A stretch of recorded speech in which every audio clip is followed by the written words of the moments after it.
Welcome back, everyone. We are continuing our breaking news coverage. President Trump announcing tonight that Iran's key nuclear facilities were, quote, totally obliterated by the U.S. Air Force. A Saudi nuclear regulator says no radioactive traces have been detected in the kingdom or Arab Gulf states as a result of U.S. strikes on Iran's nuclear facilities.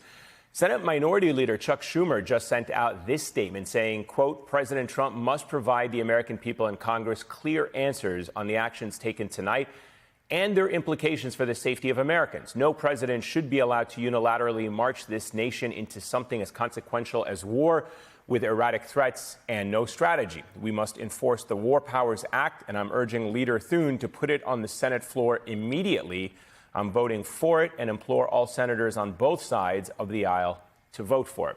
With me now is Congressman Adam Smith, a Democrat from Washington and the ranking member of the Armed Services Committee. Congressman, it's great to see you again. Let me just ask you, did you have any indication, any insight as to whether or not this was happening tonight when the president was returning to the White House for this national security meeting?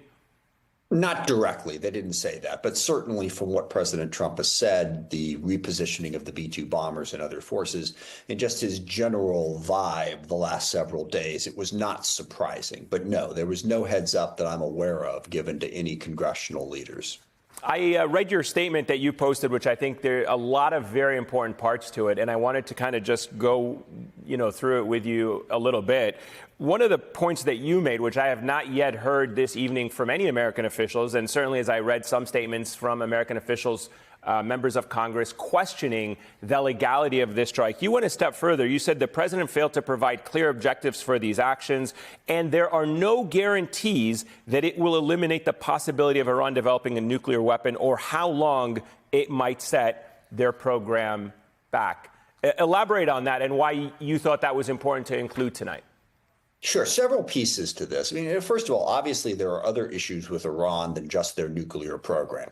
They are sponsoring a variety of different terrorist groups throughout the region, destabilizing governments. They have a ballistic missile program that is a threat. But on the nuclear program, the only thing that stopped the Iranian nuclear program was the JCPOA that President Obama negotiated. Everyone agrees that Iran was abiding by that, and they had stopped enriching uranium, and they had stopped moving towards developing a bomb. And then, of course, President Trump tore up the agreement, and Iran went back to enriching uranium and moving towards the bomb. Now, the military estimations, can you stop this? Can you drop a bunch of bombs and blow up all the centrifuges that we know about? We don't know that. Now, President Trump, in his typical fashion, claims facts not in evidence, saying we totally obliterated their whole program. Nobody knows that right now. Maybe, maybe not. We do not know how many of these centrifuges were destroyed. So that's number one. Number two, we can't be 100% sure that we knew about all of Iran's centrifuges. We didn't know about Fordo for about a decade before we discovered it. And number three, no one has talked about, well, how quickly could Iran reconstitute all of this? It sadly does not take that long to build centrifuges once you know how. So it's not necessarily the death blow to Iran's nuclear program. We're still going to have to negotiate with them at some point. So, this assumption that their nuclear program is gone and they'll never be able to build it is simply wrong at this point. You used the word condemn in the strongest terms the president's decision. Again, I think very powerful words tonight. And you also said that the path the president has chosen risks unleashing a wider war in the region that is both incredibly unpredictable and treacherous, and that threatens the safety and the security of the United States, Israel, and ultimately the world. I get a sense, sir, and please correct me if I'm wrong, based on that language, you're extremely disappointed with what the president has done tonight. Well, disappointed would be the wrong word because disappointed implies expectations. But I think it was wrong. I think it was a mistake. And the point is, we have forces throughout the region, in Qatar, in Bahrain, in Iraq, in the UAE. I was just there, as it happens, 2 months ago, in all of those countries and visited our forces. And they are all very vulnerable to Iranian attack. Now, we'll see. I mean, the future is notoriously hard to predict. Who knows for sure what Iran is going to do? But I'd sure be surprised if Iran simply capitulated at this point. And if they attack, all of those forces are at jeopardy. Now, we have force protection methods in place. they're not perfect. They're not necessarily going to protect all of our forces. And if Iran does that, then what does the president do in response? Does he just let that go? That seems unlikely. Look, this is the same thing back in Iraq. Saddam Hussein was a terrible guy. We didn't know whether or not Saddam Hussein was working towards a nuclear weapon back then because he wasn't being transparent about it.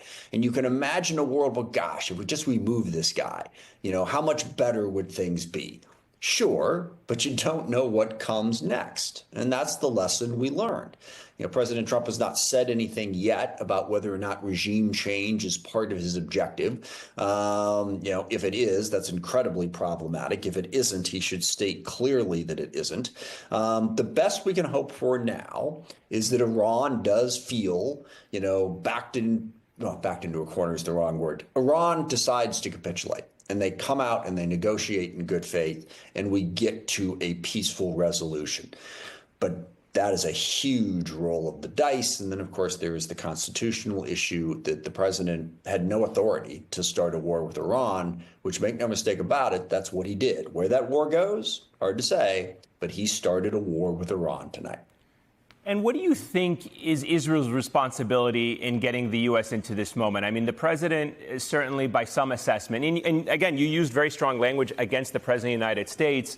What responsibility does Israel have for starting this war 9 days ago, knowing ultimately that America was always going to come to Israel's defense at some point and perhaps even get involved in this war on behalf of Israel? I mean, it's safe to say the United States would not have been doing this tonight if Israel had not started this unprovoked war 9 days ago.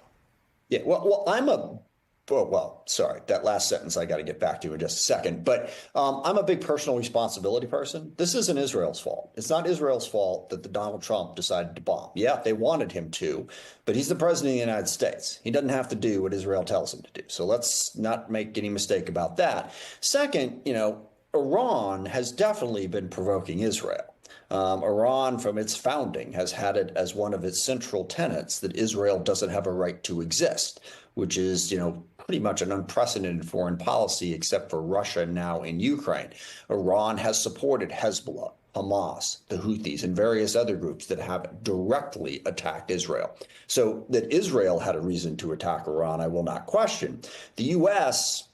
doesn't. And the U.S., as I mentioned, has forces in the region and they're at risk. There is no question that Prime Minister Netanyahu and Israel put a ton of pressure on Donald Trump to do this. He didn't have to. He could have put our interests, sorry, I'm just going to go ahead and say it. He could have put America first, but it doesn't seem like that's the decision that he made. And the consequences of it going forward are, as I have said, very unpredictable and certainly dangerous for U.S. interests. I'm sure you've seen, certainly within the MAGA world and within the Republican Party, some who agree with you that this is not a war that America should have gotten into. It is not an America First policy. Tom Massie called the strikes tonight unconstitutional. What should the Democrats be doing right now? I mean, the fact that these questions, this criticism was coming out from the Tucker Carlsons of the world and the Steve Bannons of the world, and not from some of the senior leaders of the Democratic Party before tonight. We're seeing it a little bit tonight, but not before tonight. Yeah. Where does it go from here? Sorry, I've been saying don't do this for the last 2 or 3 weeks. I don't know what other leaders have been saying that, but the statement I put out tonight is perfectly consistent with everything I've been saying since this started. Yeah, absolutely. But I think the really important point here is, where does U.S. national security and foreign policy go? And the thing that I kind of agree with is that we need to get off of this sort of end of the Cold War thinking that we can just move the pieces of the world around like they're our chessboard, that we're the world's sole remaining superpower, right? So whatever we want to do, we can fix and move and do. We became too overly ambitious in our ability to do that after the first Gulf War, with disastrous consequences in Iraq and in Afghanistan. We need to rethink the world and look at it as a multipolar world, not a world that we are in a position to dominate and reshape to our desire. That belief system got us into a ton of trouble. All right. And I personally, 20 some odd years ago, I struggled with that myself. I don't think I made all the right decisions about how to do that. Now that we've learned that we shouldn't do that, here we go again. We're doing that. We're imagining that our military might is going to reshape the world, bend it to our will. So not only is this a problem in Iran, but it is a problem with this broader militaristic philosophy that somehow we're going to build a strong enough military that we can just go break whatever we want to break and reshape it to our interests. That's just not the world I think that we live in. And I think having that belief system is dangerous beyond Iran.